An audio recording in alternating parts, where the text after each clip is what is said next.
Hello, welcome to Day One Patch episode 254. Yeah. Matt, you're sitting in a new location?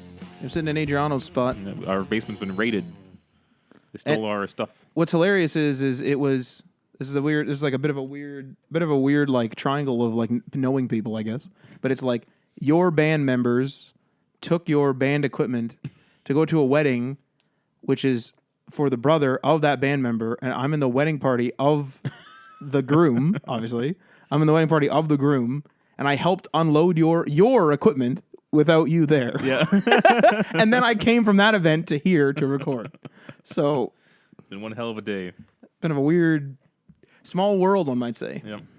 All right, Matt, it's been, what, a week or two since E3? Yeah. How you feeling? I literally like don't really remember it already. Yeah. And people might say it was due to Sony. I actually disagree with that. I think it was because like the actual other conferences weren't. Actually, I'd say it's one of two things. First of all, the games weren't that great and that type of thing. Mm-hmm. But also people because I don't know whether it was because of Sony or like around the time Sony pulled out, media and stuff like that were kind of reporting or like at least chatting about how E3 was dead. And so I wonder if like people were like, "Oh, E3's dead. Let's not do much." Like I wonder if it kind of killed the vibe almost. I don't know whether it was the media actually. I shouldn't say that. Or whether it was just the people. I think it killed the vibe. It kind of killed the vibe, right? And so I was like, well, this is dead, so I'll just watch it, but like whatever. And even EA being like a separated thing, you know, I know they still had like a little talk show thing going on. Yeah. And it's around the E3 time, but just knowing it's separate, you know, is weird to me. And then apparently, like according to the press who was there, like there was just places that were just empty in E3. Because Sony would take up a massive portion of that show floor. Oh, yeah. Right? Yeah. And with that gone, it's like, it was apparently pretty empty. The one guy who's been going, I can't remember the exact number, but let's say like 16 years or whatever, he said that for the first time, he never went into that hall where Sony was. Like, never even touched it this year. And he did every other year. But like, was there actually anything even else there? Maybe they put in some smaller games or smaller devs or something. Maybe there was the Devolver Digital Conference. Mm-hmm. I did not watch that one. I don't even know who Devolver is. I think that was pre-recorded, and it was a weird conference. Like, to be fair, I literally was in and out of the room repeatedly, and it was just kind of on in the background. But every time I came back, like people were being yelled at, and like people were trying to pretend to be CEOs and stuff. Like it was really weird. Anyway, top stories for this week include the Avengers game from Square Enix. There's been a lot of controversy over their character design, and they have said that they are not going to be changing that, so we'll be discussing that a bit. A new report comes out that Nintendo Switch has new models that are now in production. So we've been hearing like rumors of a new model coming out. What does production mean? Does that mean they're stamping them out? Actually, like creating them now? Yeah. Like they're done. Yeah. But they haven't revealed them. Isn't that weird? Not necessarily. Is it not? No. Isn't that weird? That's weird. Well, there's more to the story than just that it's in production. Okay. They had to move it out of China because of the tariffs. Oh, here we go. So, and they said it wasn't going to be revealed at E3. So they're apparently talking about it. It's weird. That's a weird situation. It's almost like they pigeonholed themselves where they're like, we're not going to talk about this at E3, but then could have and kind of wanted to and then didn't because they said they didn't and then started making them. It's strange that they're making them. And as a result, because there's probably like well over 1,000 made, I would assume, because they're probably made rather rapidly. Well, it's strange that it's not done. Like, or hasn't been leaked, rather. Oh, yeah, that's true. Isn't that weird? Yeah. This is a weird situation. I mean, it's been leaked that they've been working on new consoles. And we even know kind of what they're like. Yes. We'll see if that turns out to be true or not, but... I estimate it is the 3DS replacement. One of the models could be that. Because mine's pretty much a 3DS replacement. Yeah. Also, Nintendo is evaluating the game streaming technology. They're the only ones who really haven't kind of commented on that. But Nintendo is not known for following the tech trends, per se. Correct. So, and also, Fortnite and EA bosses have appeared at the UK government to defend loot boxes and microtransactions. I'm surprised that Fortnite was there. Like, I mean, I've never played Save the World, but as far as I know, I think that's the only place that loot boxes actually are. If I'm even reading it correctly, it's like they're llamas or something. Well, they're also talking about microtransactions, which I guess you could technically say that the skins are microtransactions. Those are microtransactions. Yeah, that most definitely. Well, the skins aren't, but the money or the credits or whatever, the in-game currency is. At the end of the day here, though, one is when you convert your money into V-Bucks, the only thing you can buy is those things. So therefore, Yeah. But Adriano says that like DLC is something that you continuously have. So you always have that skin, but it's the currency that's the actual microtransaction. You know what I'm saying? But then I would argue or like put up the question of, and I don't really know if I have the answer to this, but what if it's something as small as horse armor? Like I understand that was an old kind of joke, and that was like way back in the day before this kind of stuff blew up. But like if that came out today, is that not a microtransaction? And then technically speaking, back then you were buying it with Microsoft points, which then eventually just became dollars. Yeah. But like cut the like okay, that's probably a perfect example. There were microtransactions in the era of Microsoft points. If you cut out Microsoft points, do those things not become microtransactions? Well, I think again, I'm going off of Adriano's definition, which I kind of agree with. That if you keep that item and it's permanent, it is technically downloadable content. Because that but best microtransactions are downloadable content. No, the microtransactions are when you buy gems so you have energy to continue playing a mobile game. You're saying it has to be consumable. Yeah. I don't think you should pigeonhole like that because I'm not trying to pigeonhole anything. I'm just saying that microtransactions to me are the consumables. Otherwise, you're just buying DLC. But then which we've always done and had no problem with. I'm fine with DLC and or like expansion packs, as they used to be called back in the day. I'm fine with that, especially. Like people want expansions and DLC for like Red Dead. But if Red Dead comes out and sells me a belt, like a new gun belt, for $10, that's micro. Like let's I know it's through gold or whatever. Like it's through the gold bars online. Mm-hmm. But let's hypothetically say let's just take the gold bars out of the equation and put it towards, and let's just say it was in the store for whatever reason. So there was a belt I could buy, a gun holster, gun belt. Yeah. So why is it that gun belt is not a microtransaction just because I took it out of the gold bar thing? Like what I'm trying to get at is if we're complaining about microtransactions, we're complaining that they're predatory and or like they've cut it. Like there's always the argument that they've cut it from the game and then they're re-adding it and trying to make more money from it, right? They're trying to make more money from the game. Which I actually disagree with. But like I think they now separately plan what's going to be sold as DLC, but I don't think they ever say, "Oh, this item's really cool that we were designing for the game. Let's cut it out and make it a microtransaction." But even then, they may even if that's true. See, this is where I disagree with your guys' thing is because to me, when we're talking about microtransactions in general, it's more predatory, or at least it has a bad vibe to be as like microtransactions are predatory. That would be like a vibe you get from them, right? Because people complain about them all the time. It's no less predatory if they just charge me $250 for it. Because even if Red Dead, I don't know, if Red Dead for some reason only had one gun belt in the whole game, and then they didn't actually plan a second gun belt, that second gun belt could still be considered predatory because they could have said, all right, guys, in this game, we're going to have a gun belt upgrade system. Only make one gun belt. Well, then they finish the game, they ship it, and then they go, all right, let's talk about the gun belt. Like we're fighting logistics. I don't think the words we use to describe these things are predicated on whether they're predatory or not, though. No, but what I'm trying to do is I'm not trying to create is simply something you have. It's like quickly buying stuff. I would actually say microtransactions are slower in your definition. No. I have to purchase a currency to then purchase the item. No, you're combining the two. Here's the thing, okay? If I need to buy a gun belt with in-game currency, and I have to buy that in-game currency with real money, okay, the microtransaction is buying the in-game currency, and which you then use to buy DLC. I disagree with that. But that's exactly what you do. I would say that microtransactions are DLC. But they're micro. They're small. One gun belt. But then, okay, not a gun belt as a part of a new story campaign. But let's say like a new story campaign comes out for Red Dead. That's DLC. That's not microtransaction. Why isn't that a microtransaction? Because it's not micro. It's not small. A microtransaction is a quick one-off like thing. But in-game currencies can be like $149. What? That's not micro. No. Micro is not the amount of price. Micro is what you're getting. In my opinion. I disagree with that definition. It's a micro. Then it should not be called micro transaction. Well, wait 1 second here. What are you talking about? That's $149.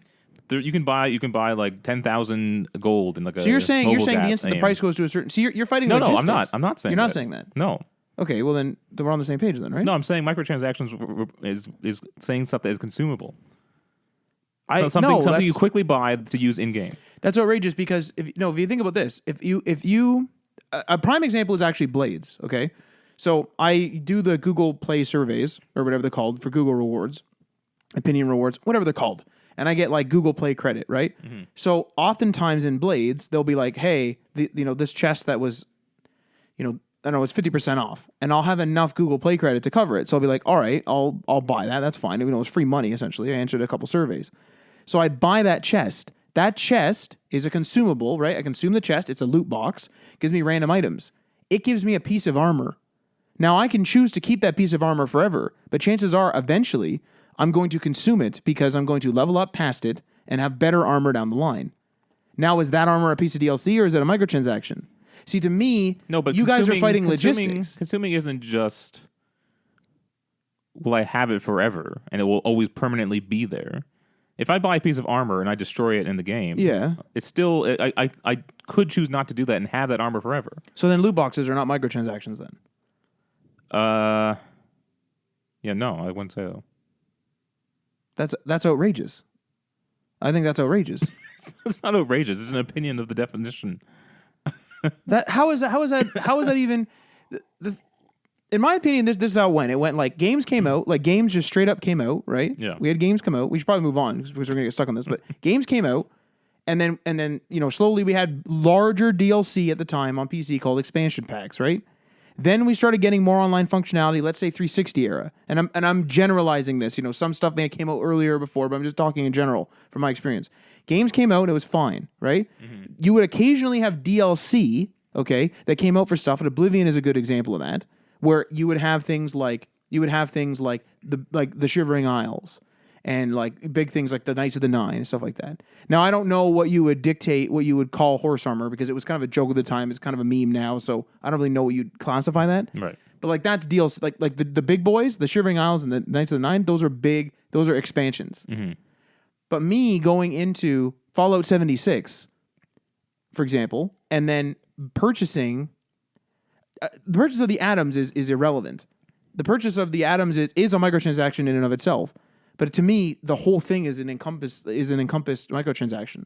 Me buying a random suit or like the plan to buy, like I bought with atoms I earned, but like I purchased the Nuka-Cola backpack skin, right? Yeah. So that to me is a microtransaction. I'm not getting a piece of major content with it. I just find it odd that it is a micro transaction. Yes. I just find it odd that we went from an era where microtransactions wasn't even a word, right? And you were still buying micro things, and yet it was called DLC. Somewhere down the road, we switched it to microtransaction. Take the Rock Band, for example. When Rock Band was out, I never called those songs microtransactions. I called them DLC, and I think they literally said DLC on them. See, I think the thing is with that is there are certain cases that are different. Like you can buy packs of songs in those games, or you can buy individual songs. But the whole point of that game is literally little tidbits of songs, little tidbits of information, essentially. Right? That's what that game is created out of. But I think they're now saying that microtransactions are more irrelevant things you can buy in the game. Things like cosmetic items that don't do anything apart from change your look. Whereas like a full, like the Wastelanders update, I know it's free, but the Wastelanders update is a big DLC pack that you get for free. Yes, but that's exactly what I'm trying to say. I think that's exactly what I'm trying to say is that you would not call the Wastelanders DLC a microtransaction, even if you had to purchase it with atoms, you wouldn't call it a microtransaction. Mm-hmm. What I'm saying is that a micro is literally something small. Like, I don't know exactly where the line is, to be clear. Right. Right? Like, if you gave me a whole bunch of prices, I couldn't really tell you. I don't know if the industry knows where the line is. Sometimes it's easy, though. It's like one gun belt, that's a microtransaction. One backpack skin, that's a microtransaction. A pack of backpack skins, also a microtransaction. Yeah. a whole section of the world with like 3 quests and like a whole bunch of like other stuff I can get, like new creatures and stuff. Yeah. That's a DLC. I think that's where the predatory stuff comes in. It is where the predatory stuff When you're comes in, paying for sure. $5 for a useless item, Yes. which is hugely inflated if you add up the price of it when it's in the game as well. So you get like a set of like, let's say 5 horse armors in the game, but you get a whole other game with it for $70. But a standalone horse armor is $5. See, like that, yeah. See, that's crazy. That's ridiculous. Yeah. That Vault-Tec pack I bought again with earned atoms in the game. That thing would have been well over $15. Well over $15. Like I bought it on sale and everything, but let's say base price, not on sale, and I don't have any atoms. I need to purchase atoms for real dollars. That's well over $15 from my recollection. That's outrageous. Yeah. All right. What's new with you, Matt? I just got my canvas bag for Fallout 76. Oh, it finally came in? Just came in today. Yeah, just unboxed it. The box was an absolute It's a real life microtransaction. shambles. No, well, fuck. But the box was an absolute shambles. Like I don't think it was Bethesda's fault or whoever. Like whoever the fuck it was used that thing like a football. Like it was smashed and I couldn't open it and it was all bent. But it's like, you know when like a cardboard box gets like hit around and stuff, like gets jostled normally, like you can just tell it's kind of like dinged and whatever. But when a cardboard box undergoes trauma, it's like the structure is bent and so it's like still a box, but it's like triangular sometimes and stuff. Like it went from rectangular to triangular in some sections. Well, was there any support in it, or was the bag just literally in the bag was in a plastic bag inside. Now, and that was it? admittedly, it's like it's a bag, so it's gonna be. I mean, it's material, canvas. I think it looks good. I don't know. I saw some YouTube video that said it was bad. I thought it looked good. So they're already complaining about the canvas bag that they had to complain about not getting. It looked fine to me. I don't know. I opened it up. Looked like a canvas bag. Logo looked nice. I'm curious Canvas if bag. they would have complained if there wasn't an issue prior. Probably not. Yeah, I think they're now looking for things to complain about. I had to wait all this time for the bag, and then you finally get it, and it's crap. Like it's not going to be the greatest canvas bag. Like I'm not going to be actually carrying something around, but I'm probably going to replace the plastic one and put my actual helmet inside of the canvas one. Like that's to me that's fine. Like I literally don't have a complaint about it, and I'm glad they did it. So that's it. I got a free canvas bag. Also have not been playing Days Gone and have been playing Fallout 76. We've been playing a lot of Fallout 76. So I don't know whether we mentioned this last time because I don't know whether it was done. But one of the times, I don't know, maybe a show or two ago, we were talking about how I had some quote unquote timed objectives or timed trophies in Fallout 76.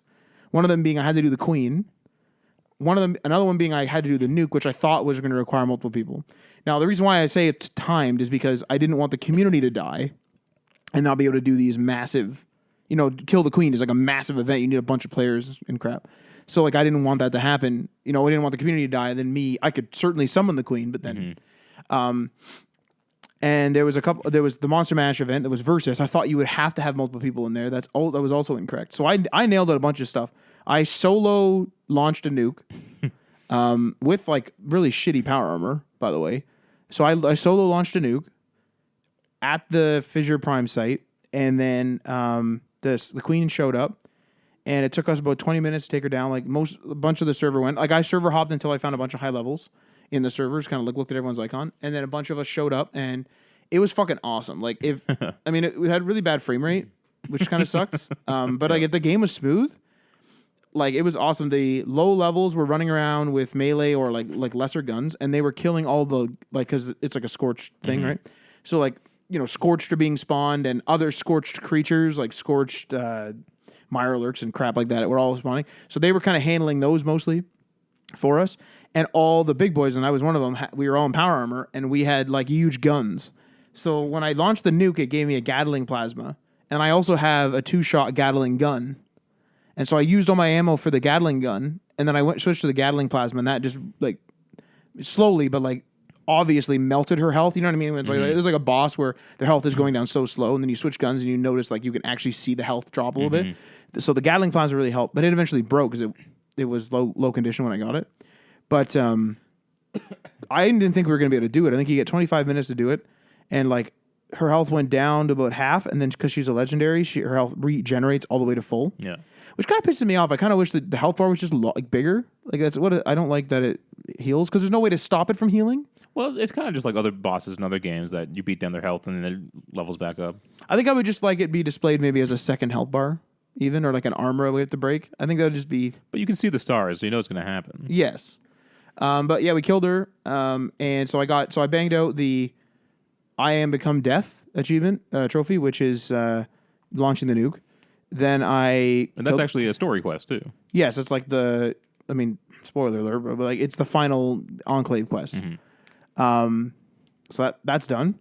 I killed. So I launched a nuke, killed the queen. So there's two done, and then I also did the monster mash. So that's done, and I have some. And so now everything is not timed. So I have some. I have to start a new character and do those because I have a couple of trophies that didn't come in because I was past them in the beta. Like I played the beta till like level 11 or something, and then I moved my character over. So then I don't have like the get level 10 and stuff like that because I got that in the beta, which didn't have trophies. So I have to go back and do those, which is whatever, no big deal. But everything is not weird oversight though. Well, some of my trophies popped, and I'm wondering whether it was a glitch or whether only quest ones popped, like whether it checked my quest log but didn't check anything else, like whether that was by design. I don't know what it was, but basically now it's no longer a time thing. That was what I was worried about. I no longer need the community. I have some weird ones where it's like hack or not hack. I already did that one too, so I did the hacker one too. I have to do like read a certain amount of magazines and stuff, just tidying, and I have to get to level 100. That's the big boy, and so I'm level 85 or 86. And I was level 76, I think, actually, when I launched the nuke. So I am moving along quickly, and I looked up a guide on how to level up faster because I've just been doing kind of passively. And so I have like a better idea of what kind of gives me the most experience because I didn't really pay attention before because I didn't care. So I'm going to start doing that. But you and I have been really playing a lot of 76 lately. I was doing what I thought was a simple event. I was herding some Brahmin around. Oh God, with the dingling thing, yeah. And a sheep squatch showed up. A sheep squatch showed up. I've never seen a sheep squatch other than a corpse. Level 53 star. Oh my fuck! I did about 1/64th damage to it. Damn it! And it killed me. Fuck. And what pissed me off is that event is in like a very low level area.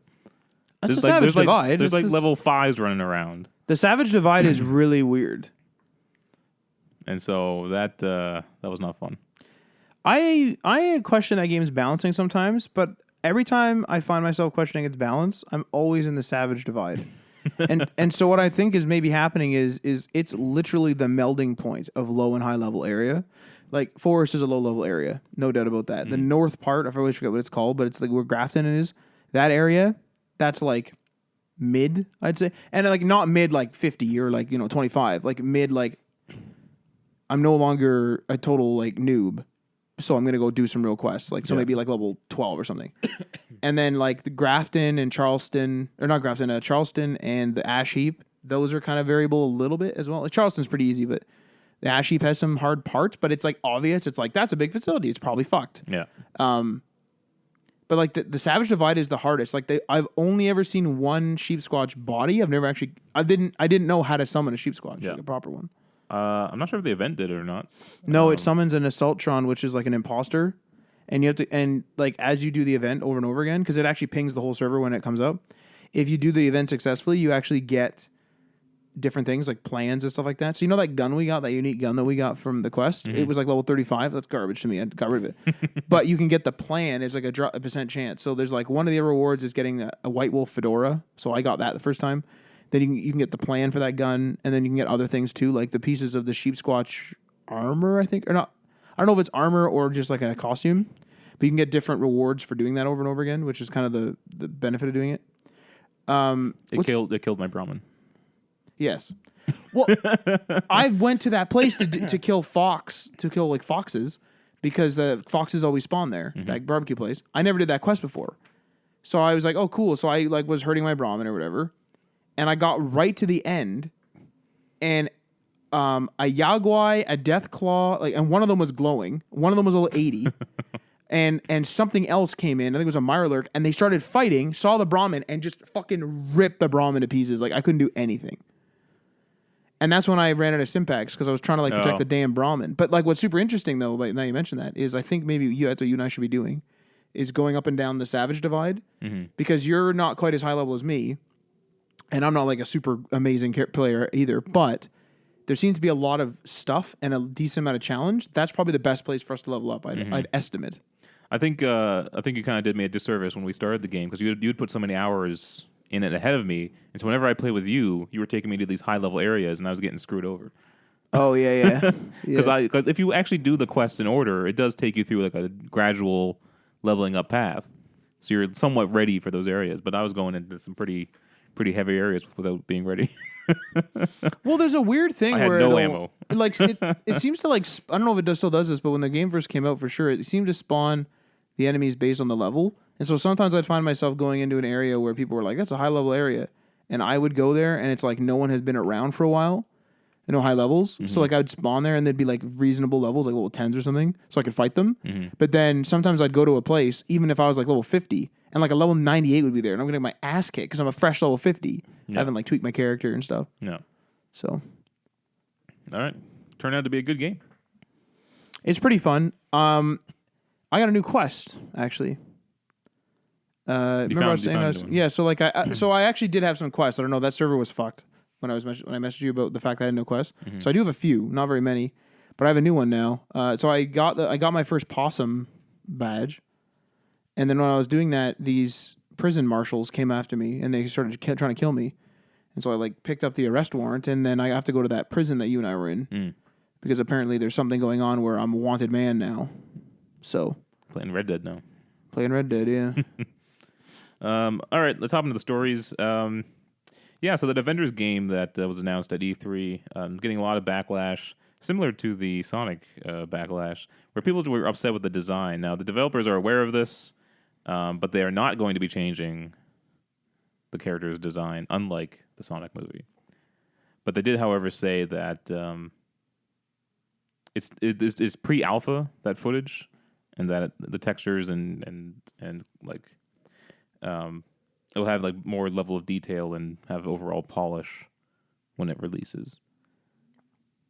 There was something, it almost had like the soap opera effect on it. Everything was kind of soft. Everything's too new. Yeah. Or something. Yeah. Something weird about it. And I'm a little upset by people being upset with this. Well, that's kind of funny, but they don't like that it doesn't look like the movie Heroes. Right. But this isn't the Avengers movie game. No. This is the Avengers. Like, that is not Tom Holland in the Spider-Man game. No one got upset that he didn't look like the Tom Holland. Yeah, I found it weird that Tom Holland, like that it wasn't that same thing, that no one thought that like the actor should have been Tom Holland in the Spider-Man game. Yeah. Unless this reached a broader audience because it's the Avengers. Maybe. And so people were like, "Hey, why doesn't it look like the Avengers I know from the movie?" You know. But this is completely separate. This has nothing to do with the movies. But you're right, though. It's like, if for some reason, even the voiceover was bad, I think. People are upset with voiceovers, yeah. Not the voiceover like from the Avengers themselves. I'm talking about like it's supposed to be like that like woman that's saying like the Avengers used to be the best. Remember when I grew up, the Avengers were awesome. They threw a big parade or like whatever the hell it was. I think that's a bad way to present it. Like, that's a really corny way to present it. And I feel like that plays into the soap opera effect, because soap operas are kind of like notoriously corny, and they have this weird, I don't even know what the hell you call it, some weird filter on them or something. Where everything's soft. Everything's super soft. There's no hard edges or anything. It's like there's no clarity to it, really. And everything's super glossy. It's almost like these are the new Avengers or something. Mm-hmm. It's really weird. Yeah. There's something with you know what's a good comparison, and so this is a spoiler for Infinity War, like the last movie. To be clear, that's the last movie, right? I always get the damn names. No, the last one was Endgame. Endgame, damn it. So this is a spoiler for Endgame, a small one. But do you remember, like, you know how like all the Avengers have their suits, like they all have their costumes, and they're all kind of like, they're known and they're not necessarily all ripped, like they're not all ripped in like all the shreds, but they almost look like they're battle hardened and like they've been to battle and like they've used that armor more than once. Yeah. The only person that's ever like super shiny is Iron Man, because his suit like generates or some crap, right? But he's supposed to be. Mm-hmm. I kind of got the vibe that these Avengers were almost like as if someone had just cracked them out of the box, like out of like their Toy out of their box? action figure, Yeah. put them into like some virtual world, and then it's like it was a brand new toy. It's like there's no scratches, no dings. The suits aren't like really gritty. It's like they look like freshly pressed. And I understand they were at like some, gala or something, but I feel like that was a bad way to present the game. They should have like just shown like a really gritty scene where the Avengers get like attacked or they attack or something, rather than this weird. I think that's a weird scene, that like parade thing. And I'm sick and tired of the goddamn heroes falling thing. I'm just sick of it. Yeah, I think it's just the fact that they looked too similar. They looked like off-brand Avengers, and that's what I think really tripped people up. Is I think if they took like their own design and made them look completely different, give them brand new suits, give them brand new hairstyles, but they just look so close, but not quite close enough. Yeah. And that's why people are drawing the comparison, I think. Well, the thing is They like might be like, I don't think they look that close. That's actually something I disagree with. but if you glance at them, they look like the Avengers. I know they are the Avengers, But I think it's because of the But- suits. Like the suits are going to be, if you took, but the comic book characters still look good, but they don't look like the movie characters. Apart from Nick Fury, who looks exactly like Sam Jackson. but take this is another Endgame spoiler. So like take and it's really minor. Take the time travel suits. Even though the Avengers are dressed up in the time travel suits, you know what the Avengers look like. Mm-hmm. I would say that if you took these exact actors and put them into not the same time travel suits, but like a shiny new suit of some sort, just dress them up in normal formal wear. I don't think you would say those look like the Avengers. Maybe not. Yeah. What I think the problem is I think the their- costume / the suit is too much of a correlation. Yes. I don't know. If they tried to make like Tony Stark look like Tony Stark, it looks like a cosplayer, but it still does look like a cosplayer. But I don't know if you can affect that. I don't know if you can escape that. Yeah. I don't know. I don't know what they could have done. I feel bad though. Like this team is probably working pretty hard on this. They probably were super excited. They're probably excited because they have a Marvel title and the Avengers no less. And then everyone's like, that doesn't look good. The thing is though, is like I think it comes down to, is it going to play good? Yeah. And we got a lot of questions on what you actually do in this game. There's a single player component. I guess we know, like a story based one, but there's an online co-op component of some sort. So they were kind of hazy on that stuff too. Like, they said Sony's going to bring something to the table. Like the PlayStation version is going to bring something to the table. It has to be, my opinion, it has to be Spider-Man. I think everyone's because thinking they own Spider-Man. it. They own it. But like, are they going to use the Insomniac Spider-Man? Probably not. And then that's weird, because like that's like a refresh character again. That's weird. I don't know. I think they might actually do that. They might bring the Insomniac one over. It was not necessarily the Insomniac one. I think. Well, like I mean that's the easiest way to reference. Unless in the paperwork somewhere, like Sony or Marvel has the rights over that look, they could probably bring it to wherever else they want. Who knows? I don't know how those deals work out. Like when they give Insomniac the Spider-Man deal, right? Do they have creative license over the look of that character, of that specific version of Spider-Man? I think Marvel might still have that. I don't know. You think that Marvel, like Sony doesn't own the game rights? I know Sony has the movie rights or something. I'm not really sure what the whole deal is. Like I don't know the intricacies of the Spider-Man deal with Sony. I'm just saying this was a deal with Marvel. Marvel went to Sony with this project. Yeah. And it just so happened that they chose Spider-Man. They let them choose what hero. Sony has the movie rights to Spider-Man, and so it just like kind of looks like it's a Sony deal. Oh, I got you. You know what I mean? But what I'm saying is like, does Marvel own the game Spider-Man? I don't know. That's the or question. does Sony? That's the question. Yeah. Well, let me ask you this, and this might be, I don't know whether this would be cruel to the voice actors or the people who are scanned in. Maybe it is, but I'm going to say it. Is there a benefit to having that not be the movie ones? You could not easily, I was going to say so easily, but we have the technology to scan the actors in, and then they can modify them to age and everything else. They don't need to scan them in again. You mean the voice actors or the movie actors? No, the real, like Robert Downey Jr. Robert Downey Jr. For one day, get each of them. Bang, bang, bang, bang, bang. You just scan in their faces, and you can. But that's the thing, though. This is not a MCU game. This is a Marvel game. They're separate. But is there a benefit to not having the same design? Because people are going to play this because of the MCU. Yeah. So, like, I mean, people are probably going to get confused that it isn't in the MCU if they use the same characters, and maybe that's what maybe that was the goal of the separation. Yeah. But I can't see, other than that, I can't see an intrinsic value in them not scanning the characters in. I can't see it. I don't know what's the value in it. Well, they'd have to get those actors to do it. But like, what's that going to cost? I don't know. Like too much Maybe for a Marvel game? Maybe, I don't know. Like don't. But I think they want to make their separate universe in the game world. They don't want to be beholden to, because I think if you make the movie characters, then it has to be an MCU game. I think they maybe shouldn't have did the Avengers. I think it's still too quick. I think that they should have done each character, because then people would have got used to each design, I think. Yeah. Because they didn't complain about Spider-Man. So Because maybe if they did an Iron Man, people wouldn't be like, hey, where's Robert Downey Jr.? And it'd be more time spent on each character design, so that if people didn't like the design of, like, if you're playing just an Iron Man game, if people didn't like the design of him, you could more easily change it. But this is just four, right? Yeah. 4 characters. Well, I can't remember who's in this. Black Widow, Iron Man, Thor, and Hulk. And Hulk is fine. They kind of teased Hank Pym. Oh, that's right. He even didn't look like Hank Pym either. See, I think the problem is I think that Spider-Man has a history of being in games.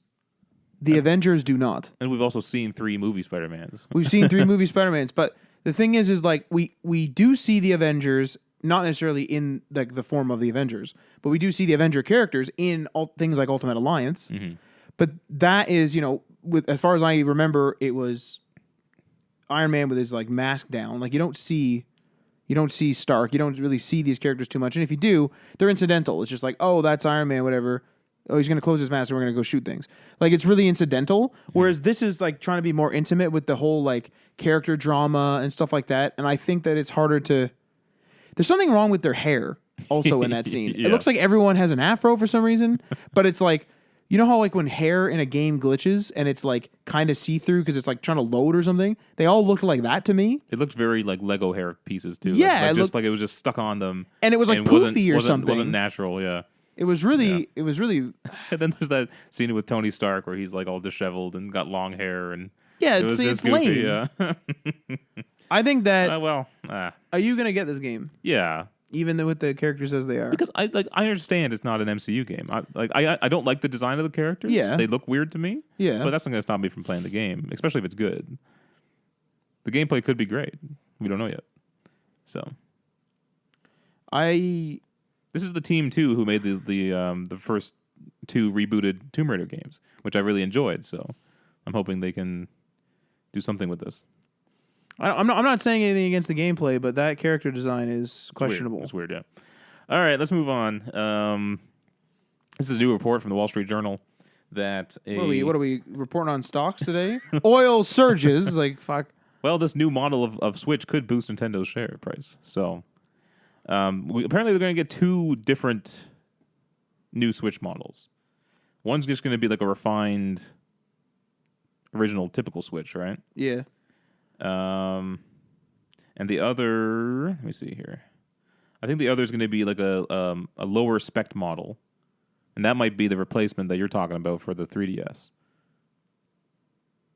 Okay. Yeah. So they have 2 additional. Yeah. See, the thing is with the Switch.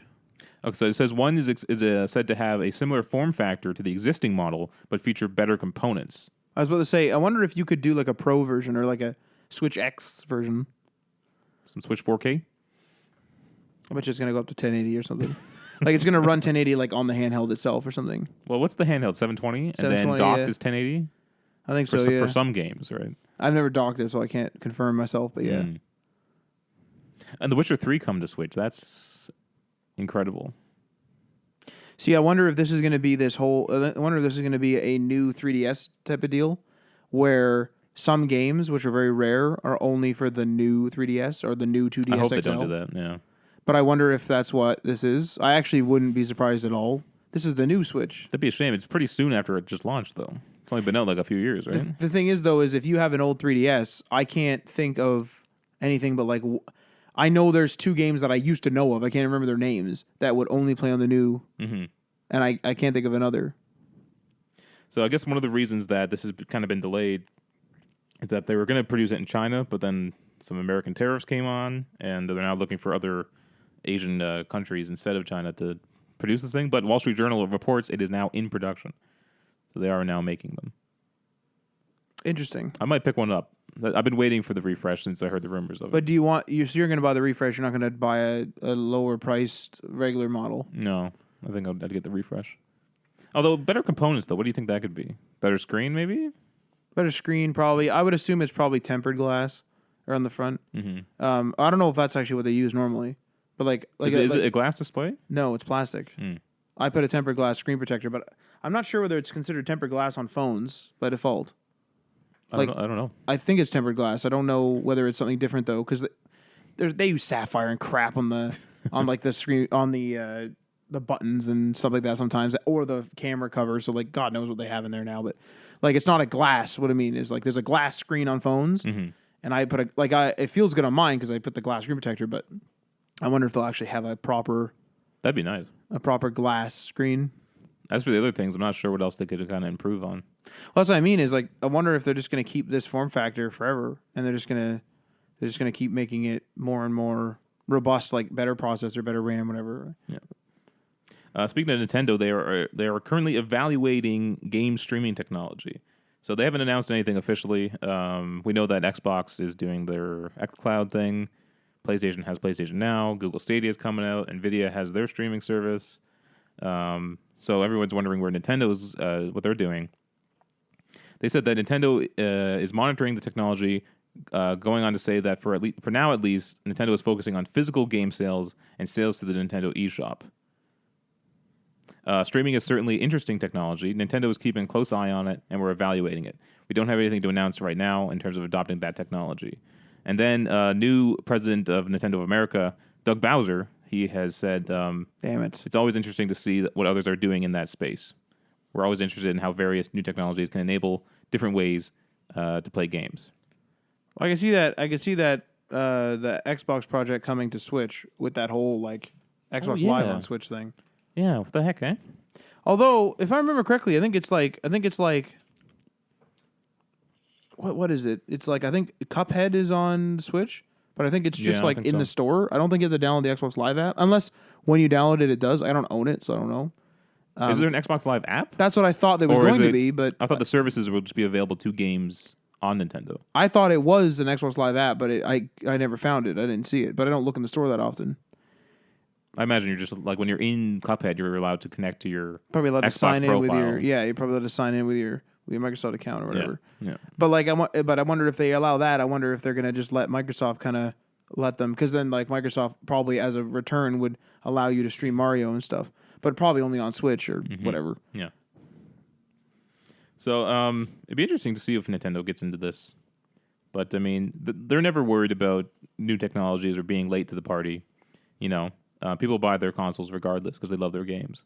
So the only thing that's interesting about this is that we're talking about if things go all streaming, we're talking about having an initial investment of less than $100, a controller, and then let's say it's being integrated into the TV. So like the streaming is integrated into your smart TV. So we're talking about literally a shift in how the technology is. So before and right now, most computing is done locally, right? All the rendering and stuff like that happens on your GPU with your CPU and all the rest of it. If people literally start hypothetically losing those components, then they will have to adopt it because they can't, like before it was always like they could just be behind, but like, they would still be using those components. Yeah. Now those components will be, virtually not there anymore. They'll be gone, right? They won't be like gaming worthy and all the computing will be happening in the cloud. So if Nintendo's way, way, way far behind and their console's $400 even, or even if they like stretch it and go to $300, I mean, we're talking about like, that's a big entry price just to play Mario, and I don't know how well that'll do. Like right now, it's normal to spend $500 on a console. If we're talking about in 10 years where there is no console and it's $100 for a controller and maybe the TV hookup, But like what are we like? Then Nintendo's in trouble because those components are no longer. this is the thing about Nintendo though, is they've never really they've never really seen like competition to Xbox and PlayStation. They're always the device that the Nintendo fans will always have because they love the games. And so I think if you're a gamer who does both, you'll have Google Stadia or whatever, Yeah. right? And if you love Nintendo, you're going to buy that Nintendo console regardless. Are you going to buy it for 500 though? I don't know about 500. See, the thing is like with 500, like let's just use a baseline price of 500. With 500 right now, yeah, Nintendo's always different. Like the Switch is obviously a totally different console than the Xbox and the PlayStation, of course. But they're still in the same vein of, hey, we all have consoles. Ours is just different. Now it's like, hey, no one has consoles. What's Nintendo going to do? Like, hey, we still have a console. And ours is like, it would make total sense if everyone else was around the 500 price point. Because like people, I would say that personally, I can justify something like if the general cost of something that I want, like across all the competitors is $500, then I can spend 500, 550. And if I really want something from a particular brand and it's in the same vein, I could pay $600, let's say $100 more. But it'd be outrageous for someone to come in with an entry cost of $100 or less probably for Stadia and have all these games and all this crap and then be like, oh, I also, by the way, just to start up my Mario, before even purchasing Mario, I have to pay $400, $500, $600. But I don't think they justify it that way. Because if you have a PlayStation right now, Yeah. and the Switch, Yeah. you're already. It doesn't matter how much the PlayStation costs. Yeah. They want a Switch for Mario. But are you saying right now, like you're interested in a Switch? Yeah. Okay. If the PlayStations and the the Xboxes of the world right now were $200 and the Switch, I can't remember the price, but let's hypothetically say it's 500. Is 500? But that's more than the Switch would be. What do you mean? The Switch isn't $500. No, I'm saying like what I'm trying to say is there's a like hypothetically, I don't know all the prices anymore. So there's let's say that normally you're putting the Nintendo entry price too high though. No, what I'm saying is like hypothetically the world today, yeah. Like let's make a scenario up. All the consoles have a baseline price of 500. Xbox is 500, Sony's 500, PlayStation's 500, and the Switch is 500. This is hypothetical, right? All of them are 500. Now the streaming generation comes out. So now maybe we're doing it. Maybe you're purchasing a transitionary console where you're buying like a real small Xbox or a real small, like a set-top box, a real small set-top box Xbox and another one of the PlayStation variety. They're now 200. Are you going to now go and say, can you justify now? Oh, like I have my favorite console, PlayStation. Maybe I have my like secondary console, which you do, your Xbox. So I have my, they're now 200 because there's a set-top box version. Switch 2 or whatever the hell it's going to be in the future is still 500 in the same generation. I think people are going to start questioning it because that is a massive investment. That's massive. Well, but I don't know why you're saying 500. What do you mean? Say 300. No, why? What do you mean? Because the Switch is only like 300 American. No. What I'm trying to lay out here is that no, right now you're giving it an unfair. No. It's like if I said, "Oh, are you going to buy the next PlayStation? It's $1,000." Well, no. So am I going to buy a Switch if it's 500? No. That's what I meant by it's a baseline. I'm saying hypothetically right now all the consoles are within in real life, they're within all around the same range. I don't know what the prices are in real life right now. I can't recollect them right now. Well, American, they're all around 400. Okay, I mean, all Canadian. I'm saying is hypothetically they're all 500. Right now, you're considering a Switch. You already own a PlayStation. You already own an Xbox. You're considering a Switch. They're all in the same vein. They're all 500, hypothetically. They're all 500. Next generation comes around. Xbox drops to 200. PS5 or whatever drops to 200. The new Switch is still 500. That's what I'm saying. I don't think it's matters. Too different. I don't think it matters. I wouldn't do that. But I'm not the biggest Nintendo fan. But I think to Nintendo fans, okay, who still play on normal consoles as well. Yeah. Or the other consoles, I should say. They're willing to buy whatever Nintendo has to get those games. I think the difference is too much. I don't think the difference matters to them though. But it's like saying Nintendo's always been, but it's like saying, oh, the PS4 and Xbox One X do 4K gaming. Yeah. The Switch doesn't. Yeah. Why would you buy a Switch when you have a box that can do 4K? But they're it's not still, buying it for the price or for the performance. They're buying Right. it for the games. but they're buying it in the same vein. I don't 4K, think so. I don't 4K think is because- HD or UHD. The Switch, But Nintendo the Switch is not, still does it still does HD. It doesn't do UHD, but it does HD and full HD depending on its mode. Yeah. But I don't think that matters to them. It must because they keep within the same vein but they're different. Their consoles are usually cheaper. That's fine. All I'm saying is right now they're all within the same amount of price. I think that personally they'll see a big drop in sales because what people will end up doing is the first year of the new Switch, let's say, we have our hypothetical situation again. The $200 Xbox and PlayStations, and we have the $500 new Switch. Okay? In our hypothetical situation, the first year is only going to have a couple of Nintendo first-party titles. Yeah. These people, you're right, might be Super Nintendo fans. I estimate, and I'm estimating. I don't have numbers for this. I estimate that they'll look at the prices. Anyone who's playing any sort of third-party title will want to purchase it on Stadia or the new PlayStation or the new Xbox because it's a lower price, right? Mm-hmm. It's a lower upcoming price or a lower entry price. They'll wait 5 years or 3 years or 2 years for there to be 10 Nintendo titles. Then they'll jump into the Switch. But that'll cause panic and it'll make Nintendo adopt the streaming. That's what I'm saying.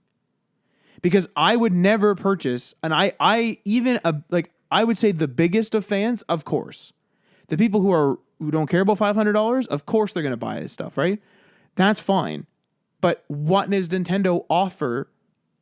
They're still operating, and they still do in the same vein as everyone else, even though they're always different. I don't think of them as a competitor though. I think they're a separate vein, is what I think. But then why would they try to follow anyone else? Why would they still follow other people by they do because they sign on with third-party deals. Because they still want a variety of options for their consumers. Yeah. But that's just normal. Yeah, you're not incorrect, but what I'm saying is that Nintendo being like price is a big freaking part of buying anything. Yes, obviously. Yeah, like it is a big freaking thing that people are going to look at. It sank the PS3. It sank the PS3, and the PS3 is a big freaking console. Was a big console. Was a big entry to the console. But there was a competitor in that space, which was the Xbox 360. Okay. That was cheaper and still played the same games at the same quality. And had a bunch of exclusives that people enjoyed. Do you think that the Wii was also selling fantastically? Of course, but it was in the same vein. It was around the same price. It did something new and different. Yeah, the Switch is selling great because it's doing something new and different. In the same price. I don't think the price matters. The Wii U did it poorly, which means the value proposition was less. It didn't do anything different than the Wii, really. Yes, it did. Not much. Having its own little console thing, having you a couldn't second do anything with. You couldn't take it out of the house. Some person could be watching the TV. A lot of people still have only one TV. Yes. Somebody could be watching the TV. Another person could be playing on their freaking Wii U, on their Wii U handheld thing. Now that might have been a marketing snafu though, because a lot of people. But then why weren't people buying it like crazy? They weren't buying the Wii U like crazy. But the Wii U sold horribly. It had Smash Bros. It had Mario. It had a bunch of different Mario games. No, but again, Zelda. I don't think it was a marketing issue. I think. Do you think that just marketing a console at $500 versus and again hypothetically $500 versus the competitor's $200? I think you're introducing bias into the equation that when you're putting a $500 price tag, because currently $500 is above a standard PS4 and Xbox One. But like what? So, I'm using that as a baseline. I'm saying today Xbox. I'm saying in my hypothetical that Xbox costs $500, PlayStation costs $500. But you're creating an unrealistic basis on what we feel is a good price for a console today.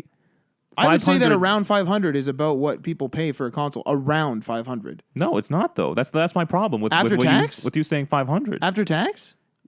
Yeah. You don't think that people pay $500 for a console? If you're buying a PS4, how much is a PlayStation? $299.99 in Canada? Not in Canada, no.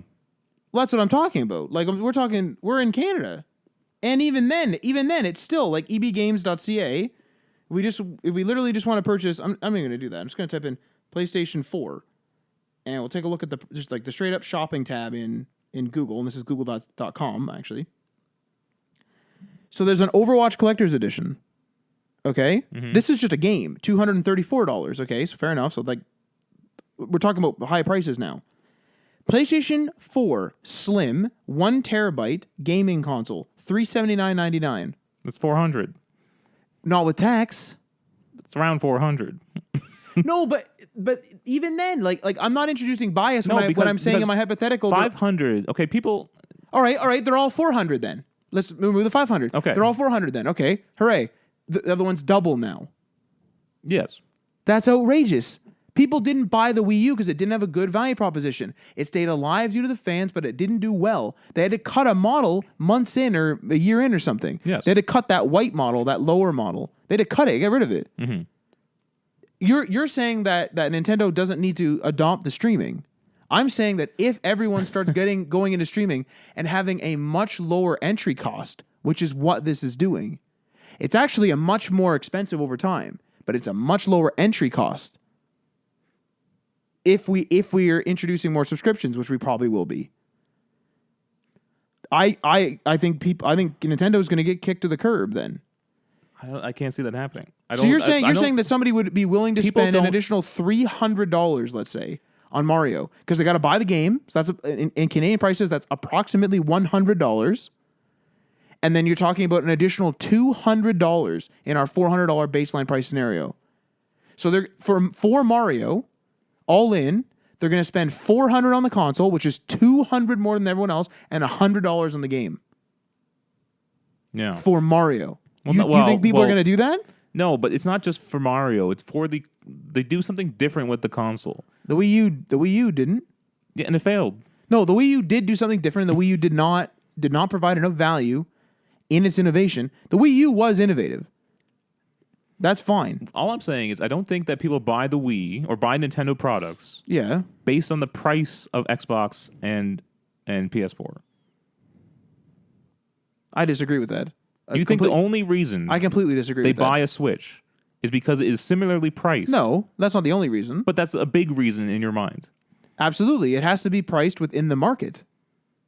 That's the market expectation. If in our hypothetical, if the PlayStation and if the set-top boxes, that's what I'm going to call them, if the set-top box versions of the next generation Xbox and the next generation PlayStation are $200, the entry cost is literally half of that $400 scenario. Mm-hmm.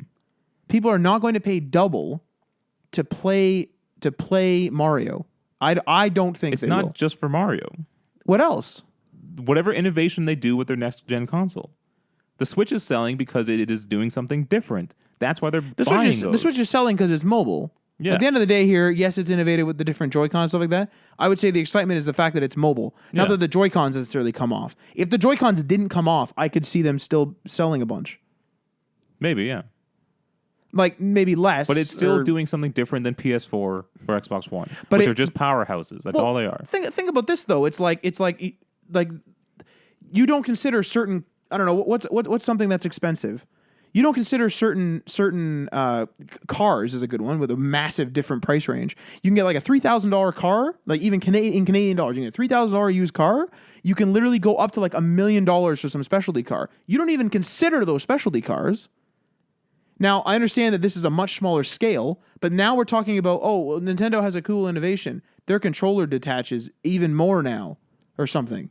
It's like, that's not worth $200 when they're not concerned with performance, which they've never been concerned with performance. Yeah. So you're getting an underperforming console that has less third-party titles, relies more on first-party, that won't be abundant at launch, with probably a proprietary format, meaning that the little SD card thing, for more money than everyone else. Yeah. And people are going to go and buy that, you think, en masse. I don't think it'll. I think it'll be more like Wii U. I'm not saying no one's going to buy it. It would be more like Wii U, not Wii or not Switch. I don't know. The 3DS dropped its price, and a bunch of people bought it. I bought it when it dropped its price. Yeah, $179.99 in Canada. Yeah. But it was most definitely a handheld, and as a result, it was a secondary console, right? It's like it's like a tertiary thing. It's a side thing. It's a handheld. It's not a main powerhouse. Okay, let's say I agree with you, Okay.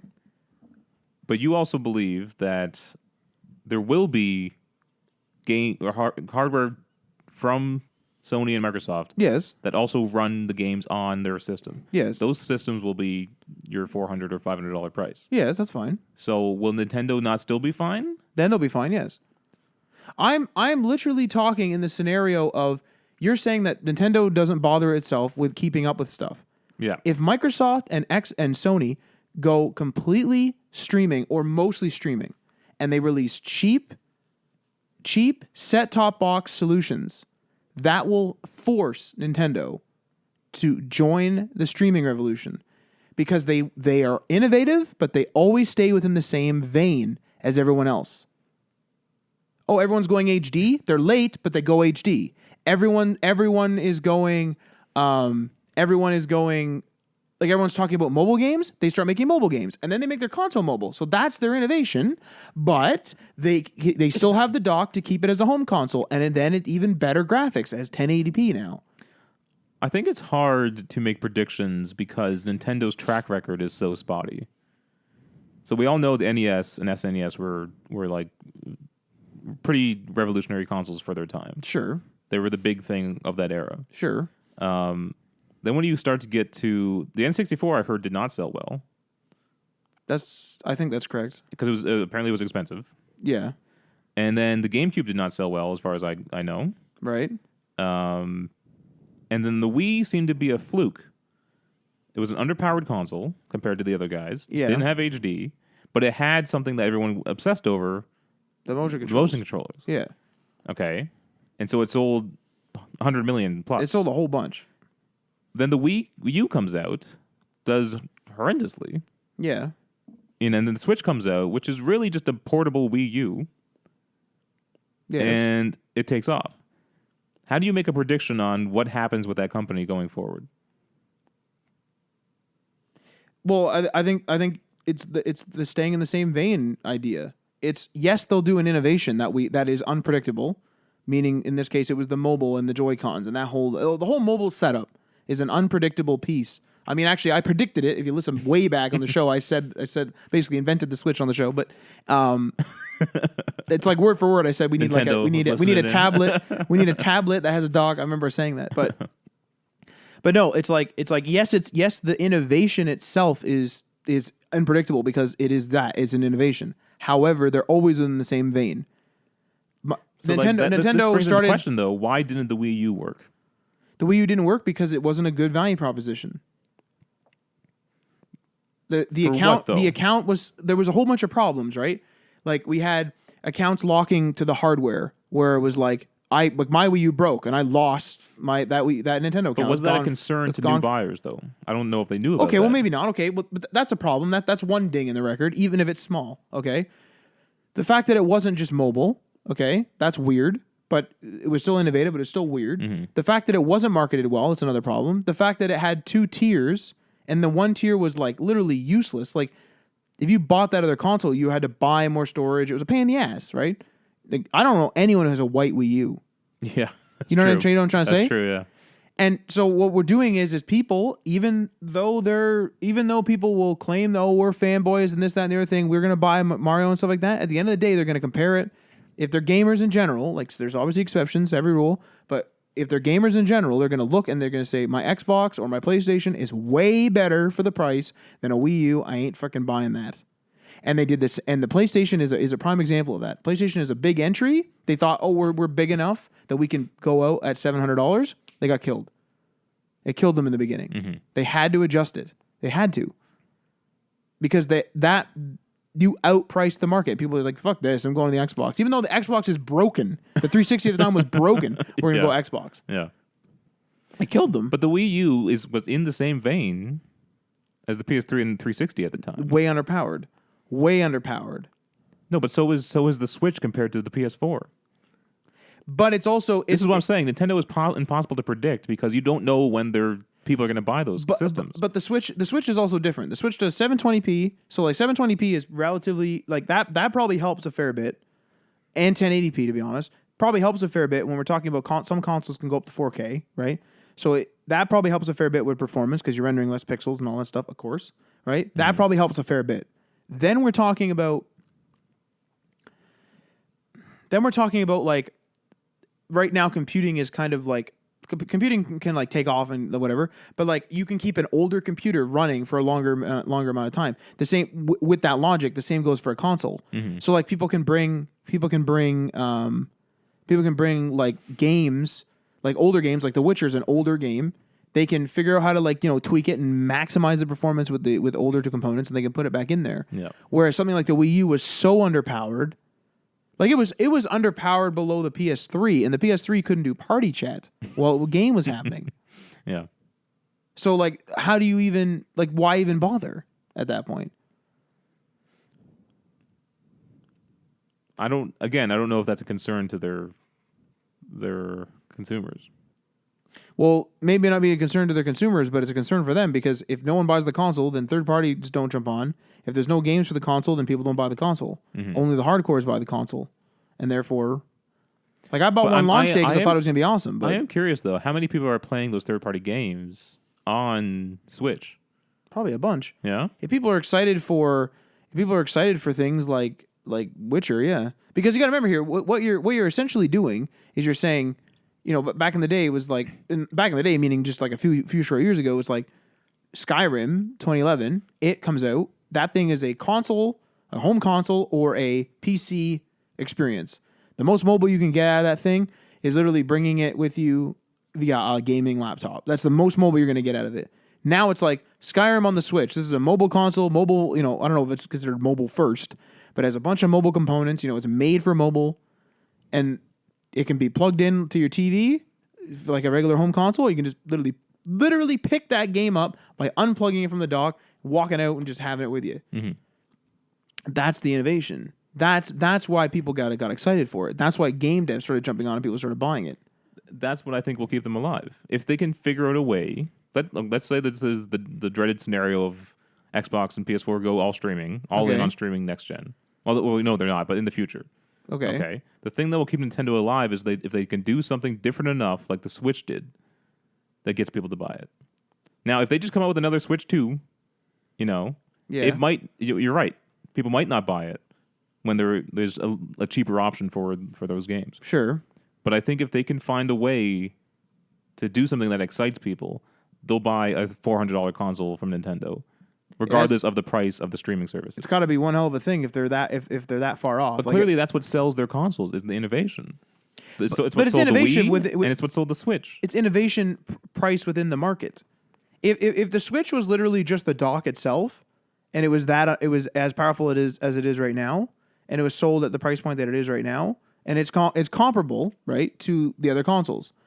If it was sold as a home console only, that was as powerful as it is, that ain't really gonna fly. I would also like to see the demographics of who's buying the Switch. Is it a lot of kids who get it from their parents? Maybe, yeah. I don't know. Who might not actually even care about PS4 and Xbox One. Or is it how many truly hardcore Nintendo fans are there? 1 million or 2 or more? What's the number?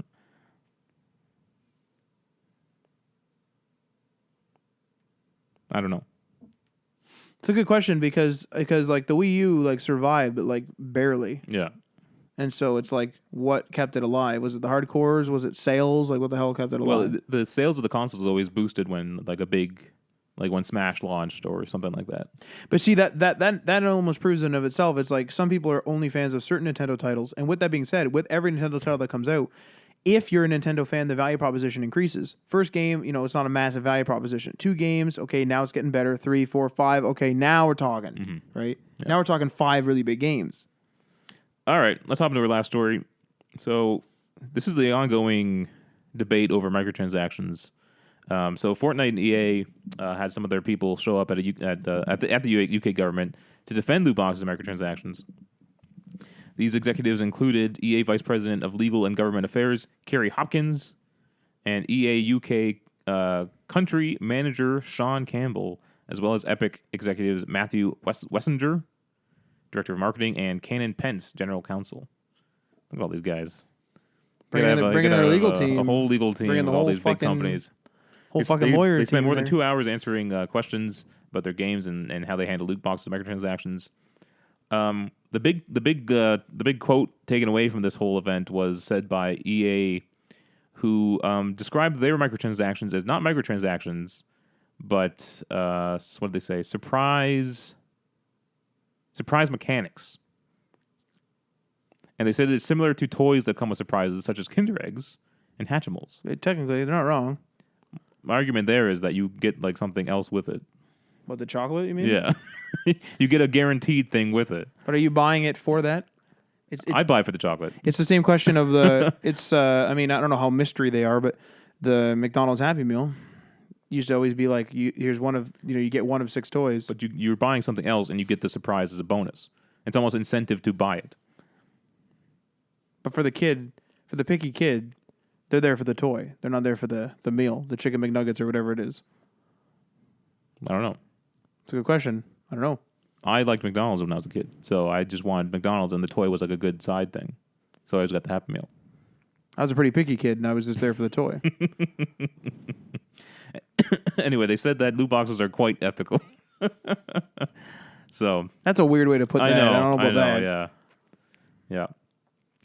But anyway, they talked about how loot boxes have been considered like, I guess, reasonable or not forms of gambling in several countries around the world. I mean, that's a good point. People enjoyed being surprised, and this is no different in video games with loot boxes. It's just weird to like. It's always goofy when someone says it's not gambling; it's surprise mechanics. See, it's like you're just using like jargon here to kind of hide, what is now seen as like bad. You know what I mean? I mean, the thing is like maybe in terms of the law, the word surprise is better for that type of thing. Yeah. Maybe, but I'm not shooting you. I'm just putting holes in you.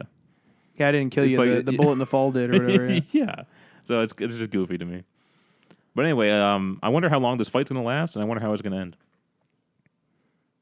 Well, I would say microtransactions are less predatory. I would say they're predatory sometimes in the manner of if it appears that a game is missing content, like obvious content that either was cut from the game or just generically should have been in the game, even if it was considered after, and then they sell it to us later after paying, a fairly hefty price tag, which, like I said, it's around $100 in Canada, 90 something after tax for a brand new retail game generally. Mm-hmm. So we're talking console game here too, by the way, because some of those PC titles come out pretty cheap. But it's one of those things where, I mean, you can be predatory in some industries. Like, is the gas industry not predatory? And so it's like we don't like it as consumers. We don't like anything that takes money from our wallet. But like, can you not be predatory? Right. Are drug companies not predatory? I think it's more I think people are more looking at this as like a moral stance. Like for kids? Is that what they're saying? Are they worried about kids playing games? Well, yeah, because gambling's legal for adults, clearly, right? Right. But when you have these toys that are seen as these fun games, legal within certain parameters. Yes. But when you see these video games that are, I guess, considered toys that are fun to play and you get excitement from it, and it's when you include that into the equation, I think that concerns people.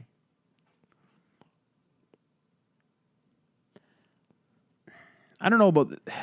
See, things like my opinion as a consumer is I don't like loot boxes. I don't like microtransactions. I don't mind DLC if it has a good value proposition. I don't mind paying extra for something when somebody makes a whole new world like Shivering Isles or something like that attaches to my existing experience and essentially like expands upon it, rather than me waiting for a whole new game to come out, like a sequel come out or something. Mm-hmm. I'm fine with that type of stuff because it's like dollar for dollar here. See, like one of the things that I don't like is it's predatory in that I disagree that maybe you're paying your artist $40 an hour and that artist takes 1 hour to make a weapon. Now it's probably more than that. Let's just say they take 10 hours, so it's $400. Mm-hmm. So the company is out $400. Maybe it's way more, maybe it's way less, to make like an axe skin. and then you try to sell that axe skin for $30.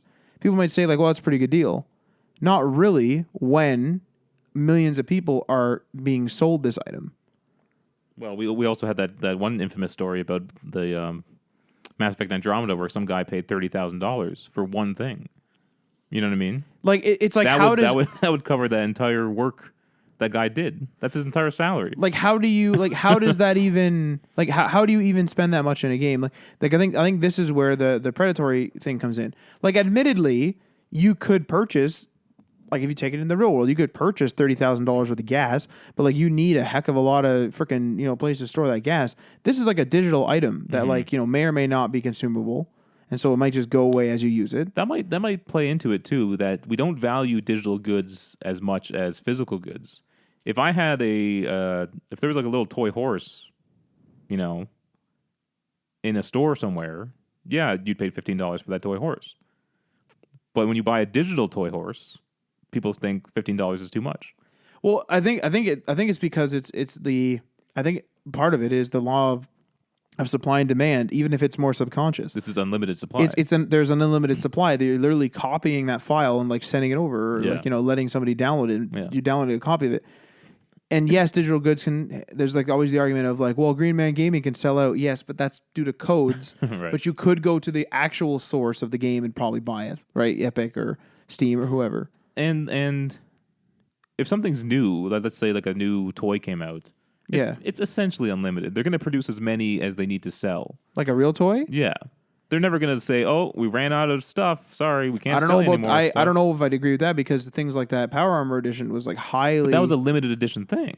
Yeah, that was highly. What I'm saying is, limited. A new Lego set comes out. They're not going to run out of that Lego set as long as people are buying it.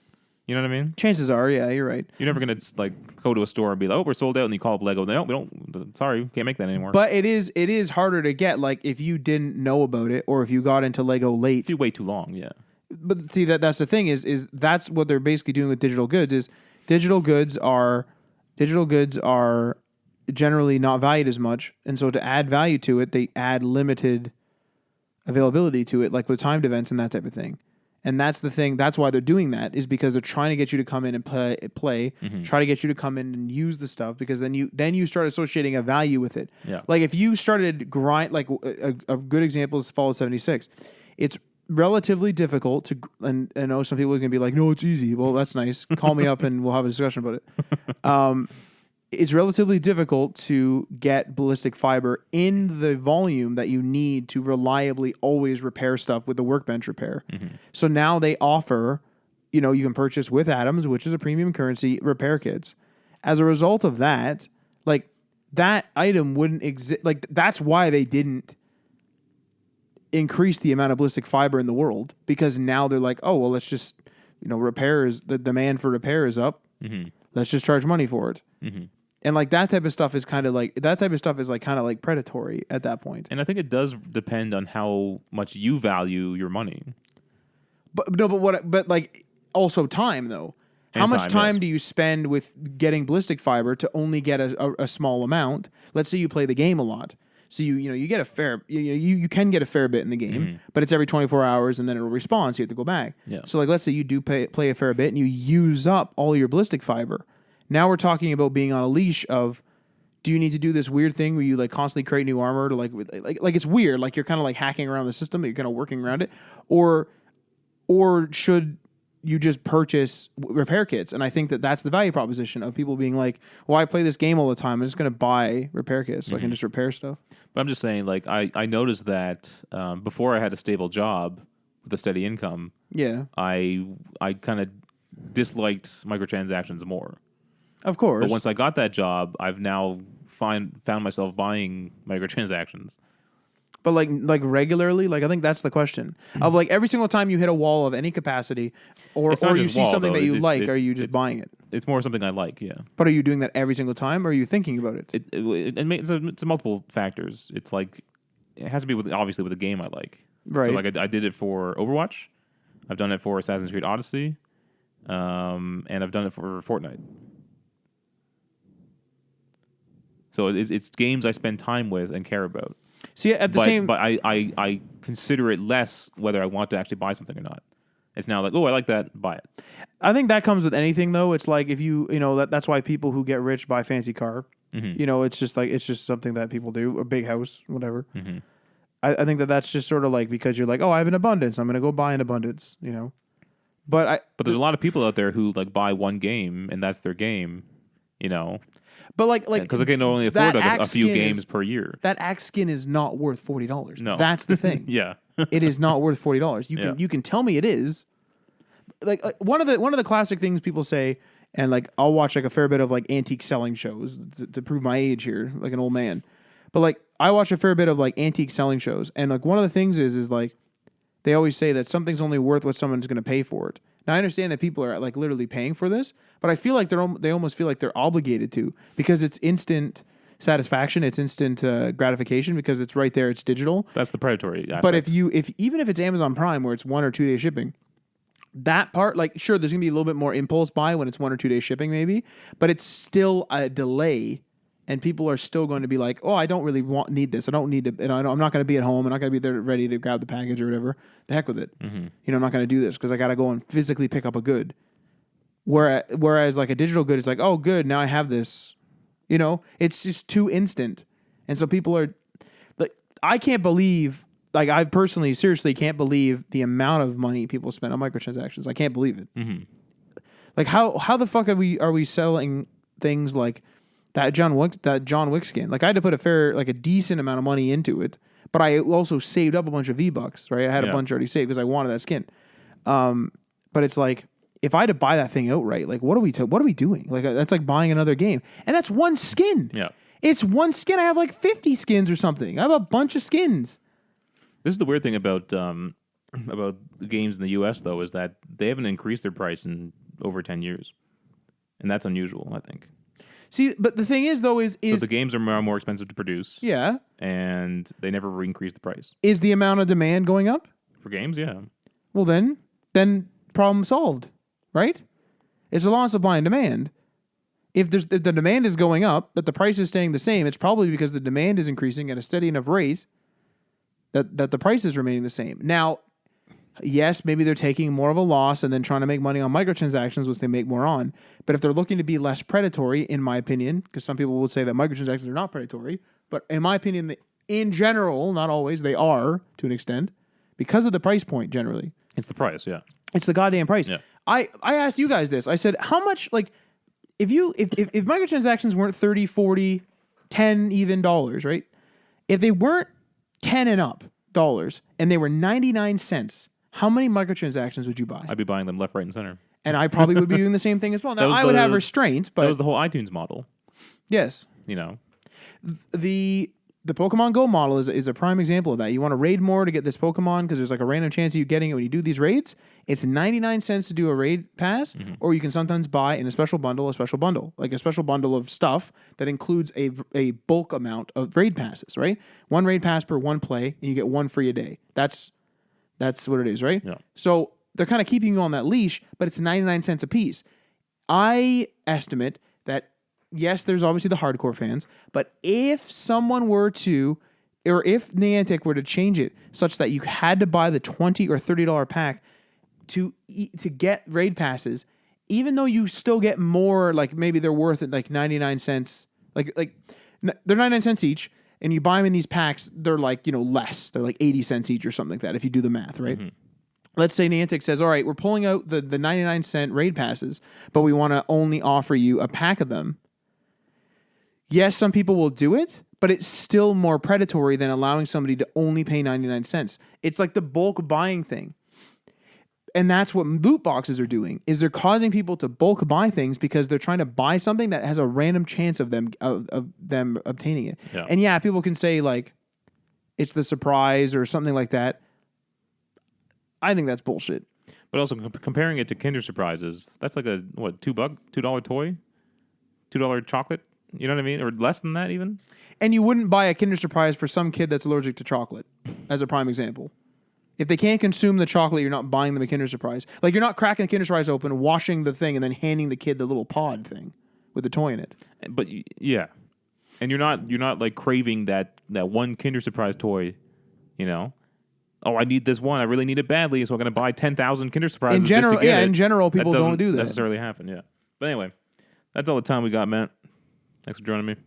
We could probably do like an 8.5 hour episode on my fucking microtransactions. That's why I'm fascinated just for this fight to end. I want to see where it ends up. But that ends in the U.S. We're in Canada, so it's even different.